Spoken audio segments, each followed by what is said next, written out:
Ranbir Kapoor Pakistani film में काम करने के लिए क्या तैयार हैं? बॉलीवुड अदाकार रणबीर कपूर ने Pakistani film the legend of Maula Jatt की शानदार कामयाबी पर पाकिस्तान सिनेमा इंडस्ट्री को मुबारकबाद पेश कर दी और साथ ही ये भी कह दिया कि उन्हें पाकिस्तानी फिल्म में काम करने के हवाले से कोई उलझन नहीं है।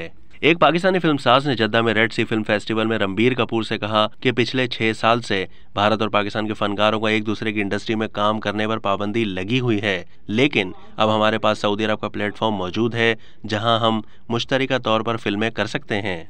जिस पर रणबीर कपूर ने कहा कि जी बिल्कुल, मेरे ख्याल में फनकारों के लिए कोई सरहद नहीं होती। वहां मौजूद लोगों ने तालियां बजाकर बॉलीवुड अदाकार के इस बयान को सराहा। फिर रणबीर कपूर ने Pakistani film the legend of Maula Jatt की तारीफ की और इसकी जबरदस्त कामयाबी पर पाकिस्तान फिल्म इंडस्ट्री को मुबारकबाद पेश की। रणबीर कपूर का कहना था कि पिछले चंद बरसों के दौरान ये बहुत बड़ी हिट फिल्म है। मैं बिल्कुल आपके साथ काम करना पसंद करूंगा। याद रहे कि जियो फिल्म्स की पेशकश इनसाइक्लोमीडिया और लाचारी फिल्म्स का शाकार film the legend of Maula Jatt Pakistan समेत दुनिया भर में पाकिस्तान की कामयाब तरीन फिल्म करार पाई। इस फिल्म ने बरतानिया, कनाडा और अमेरिका समेत दीगर ममालिक की तमाम पंजाबी और हिंदी फिल्मों को भी पीछे छोड़ दिया।